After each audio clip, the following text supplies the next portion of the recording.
Okay, so today we're going to dig into something really fascinating, a powerful critique from way back in the 19th century. We'll be looking at the work of historian Arnold Toynbee and exploring this massive question of how the economic ideas that literally powered the Industrial Revolution, well, how they kind of failed to deliver on their biggest, most important promise, making life better for everyone. And this really is the central puzzle that just baffled thinkers like Toynbee. I mean, think about it. On one hand, you've got this explosion of wealth and incredible new technology. But on the other hand, well, as he put it, you had an enormous increase of pauperism, which is just a fancy word for extreme poverty. So how in the world could both of those things happen at the exact same time? It's a question that was going to end up shaking the very foundations of how people thought about economics. All right, to really get a handle on this problem, we've first got to understand the big idea that was running the show back then.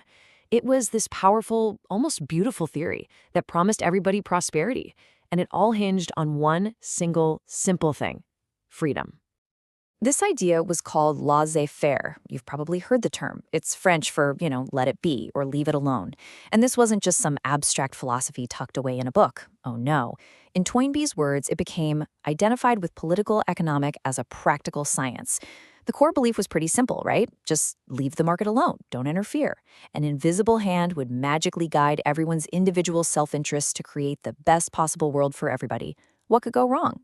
And, this idea didn't just stay an idea, it pretty much became gospel. You had thinkers like David Ricardo who built these incredibly influential, massive systems, all based on this idea of pure abstract competition. Now, what Toynbee pointed out was that Ricardo's mind was, and I quote, entirely unhistorical. And that's a huge deal. It means he wasn't really looking at how people actually lived their lives. Instead, he was building a neat little theoretical model and then declaring it to be a universal law of nature. And this quote right here about the guy who kind of started it all, Adam Smith, it just gets right to the heart of this belief system. For him, liberty wasn't just a good idea. It was the gospel of salvation. I mean, that's powerful stuff. He truly believed that legal freedom was the key to everything. He just couldn't wrap his head around the idea that this very freedom he was championing could actually end up becoming a tool of destruction for some people. Okay, so that was the beautiful, elegant theory. But how did it actually hold up in the real world? Well, this is where things get messy. As we're about to see, reality bites back, and we're going to look at the collision between these abstract ideas and their very real, very harsh human cost. I mean, this really lays out the central contradiction, doesn't it? The promise was all about industrial freedom and competition leading to prosperity. But the reality for millions of people, it was pauperism and dependence, a whole new kind of poverty. Toynbee described this time as disastrous and as terrible as any through which a nation ever passed. And why? Because it was so confusing. All this new wealth was being created, and at the same time, all this new misery was appearing right alongside it. And look, this wasn't just some vague feeling that things were bad. It was brutally measurable. Just look at this number, minus 51%. What does that mean?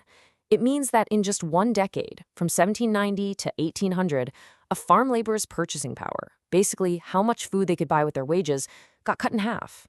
The economy is supposedly booming, but for the average worker on the ground, life is getting twice as hard. That's just staggering.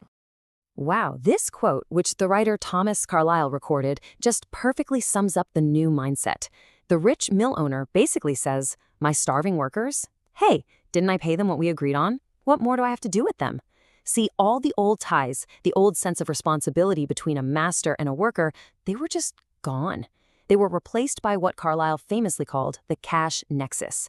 The only connection left was the paycheck. Once that was handed over, any and all responsibility was over. Done. So when you put it all together, what you see is that this so-called freedom was, for a lot of people, basically an illusion.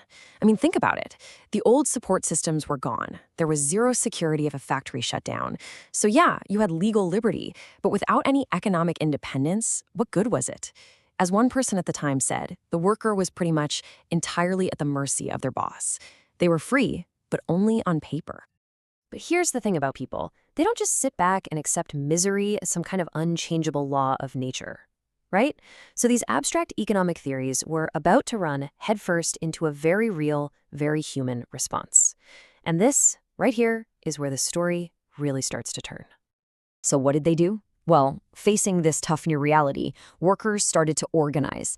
It was a three-pronged attack, really. First, they teamed up in trade unions to get some bargaining power. Second, they got creative and started cooperative societies so they could actually share in the profits.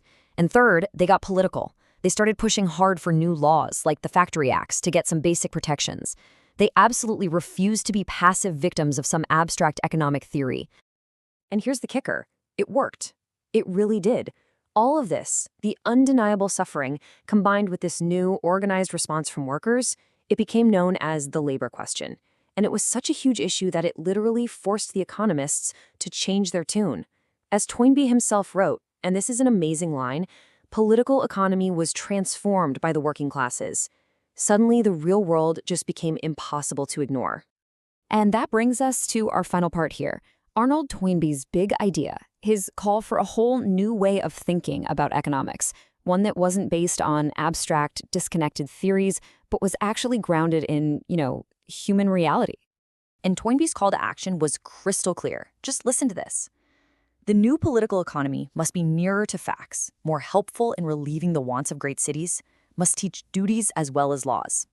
He's saying that economics can't just be about finding some impersonal laws of how to make money. No, it has to be based on facts. It has to actually help people, and, this is so important, it has to have a moral dimension. It has to teach us our duties to each other, not just describe some cold, uncaring machine. I mean, when you put them side by side like this, the contrast is just stark.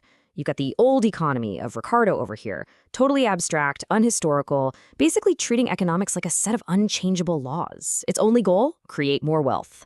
But then you have Toynbee's new economy. It's based on history and facts. It believes that humans and ethics actually matter. And its goal, not just creating wealth, but ensuring people's well-being and thinking about how that wealth is distributed. It's a complete shift in perspective. So, what's the big takeaway from all of Toynbee's work? I think it's this, and it's absolutely crucial. Economics is not like physics. It's not about discovering cold, hard laws of the universe. It's about people. And you simply cannot understand it or use it responsibly if you try to separate it from history, from ethics, and from the real-world impact it has on actual human beings. And that kind of leaves us with a final thought to chew on. Toynbee was writing all of this back in the 1880s, but doesn't this debate feel incredibly, modern? I mean, in our own world of gig economies, automation, and big questions about inequality, aren't we still grappling with this exact same tension? Where do we draw that line between economic freedom and our social responsibility to each other? It's the big question the Industrial Revolution kicked off, and it's one we are definitely still trying to answer today.